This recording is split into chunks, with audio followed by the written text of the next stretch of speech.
สบายดีท่านผู้ชมที่เคารพอยู่ที่สโมสรกองบัญชาการทหารแขวงเวียงจันทร์ได้จัดกองประชุมใหญ่ผู้แทนสมาชิกพรรคครั้งที่ 6 องค์คณะพรรคกองบัญชาการทหารแขวงเวียงจันทร์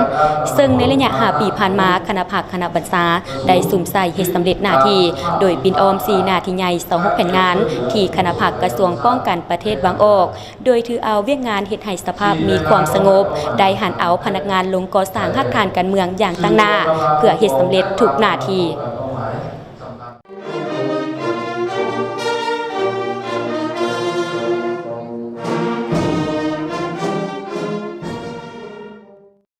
กองประชุมผู้แทนสมาชิกพรรคครั้งที่ 6 ขององค์คณะพรรคกองบัญชาการทหารแขวงเวียงจันทร์ได้ไขขึ้นและอัดลงด้วยผลสำเร็จอันจบงามในวันที่26มีนาคม2025นี้โดยการเป็นประธานของสหายคำพันธ์สิทธิดำพากรรมการศูนย์กลางพรรคเลขาพรรคแขวงเจ้าแขวงแขวงเวียงจันทร์มีสหายพลตรีสอนทองพรหมละวงศ์กรรมการคณะประจำพรรคกระทรวงห้องหัวหน้ากรมใหญ่การเมืองกองทัพมีคณะพรรคคณะบัญชาผู้แทนสมาชิกพรรคสมบูรณ์สำฮองและแขกถึกเซินเข้าร่วมในพิธีสหายพลจตวาบุญพองบุตรวงศ์กรรมการพรรคแขวงเลขาคณะพรรคหัวหน้าการเมืองกองบัญชาการทหารแขวงเวียงจันทร์ได้ขึ้นผ่านบทรายงานการเมืองทั้ง2ภาคสหายได้ยกให้เห็นผลสำเร็จที่ในซุมปีผ่านมาคณะพรรคคณะบัญชาได้เอาใจใส่จัดตั้งปฏิบัติ4นาทีใหญ่26แผนงานที่คณะพรรคกระทรวงป้องกันประเทศวางออกก็คือมติกองประชุมใหญ่ครั้งที่5ขององค์คณะพรรคกองบัญชาการทหารแขวงเวียงจันทร์อย่างมีผลสำเร็จโดยเฉพาะแม่นเวียกงานเฮ็ดให้สภาพมีความสงบคณะพรรคคณะบัญชาได้เอาใจใส่นำพาซี่น้ำกลมกองฮักฐานติดตามกำแน่นสภาพการภายในแขวงเอาใจใส่นำพาซี่น้ำเวียกงานหันเอากำลังลงก่อสร้างฮักฐานการเมืองติดพันกับการก่อสร้างกลุ่มบ้านพัฒนาสร้างบ้านป้อมมันสู่หบเรียนติดและพัฒนาแนวหลังยุทธศาสตร์ทั้งเป็นกำลังหลักแหล่งเป็นแกนสารให้แก่ประชาชนเอาใจใส่ในการช่วยเหลือประชาชนในการกอบกู้ภัยพิบัติทางธรรมชาติและหาประกันเฮ็ดให้แขวงเวียงจันทร์มีเสถียรภาพทางด้านการเมืองสังคมมีความสงบปลอดภัยโดยพื้นฐานเอาใจใส่นำพาซี่น้ำเวียกงานปรับปรุงก่อสร้างกำลังให้เข้มแข็งในทุกด้านซี่น้ำแต่ละกลุ่มกองจัดตั้งฝึกแอบหำเฮียนการทหารการเมืองและเวียกงานวิชาเฉพาะตามแผนการอบรมหัดแอบประจำปีอย่างต่อเนื่อง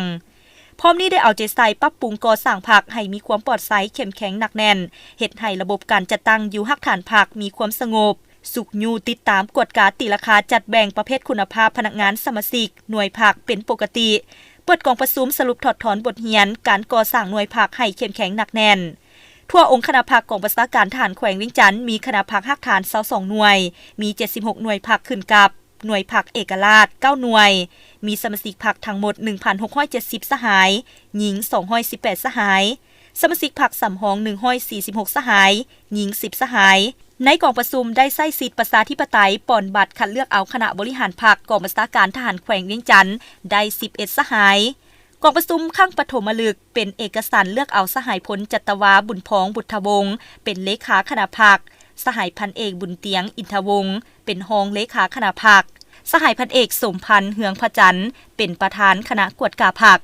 สหายพันโทไก่คำนิติคุณเป็นรองประธานคณะกวดกาพรรค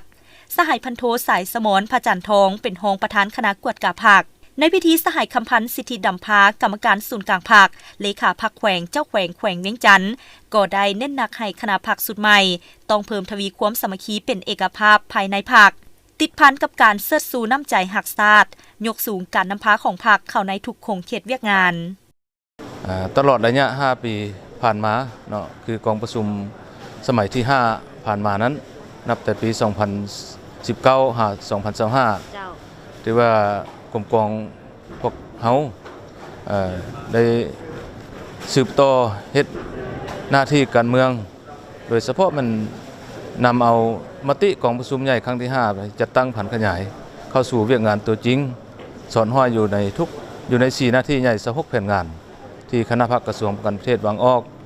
และมติกองประชุมใหญ่ครั้งที่6ขององค์คณะพรรคแข่งที่ได้มอบหมายให้กำลังท้องถิ่นแข่งวิจันทร์ของเฮาสืบต่อเฮ็ดหน้าที่การเมืองเฮ็ดโดยรวมเนาะแข่งเวียงจันทร์ถือว่าเป็นแข่งที่ใหญ่แหละแล้วก็พวกเฮาก็สามารถจัดตั้งผันขยายโดยเฉพาะมันหันเอากำลังลงก่อสร้างฮักฐานการเมือง มาฮอดปัจจุบันก็สามารถสร้างตลอดระยะ5 ปีนี้สามารถสร้างบ้านครอบครัวป้องกันชาติเข้มแข็งได้อยู่181 บ้านแล้วก็มีจำนวน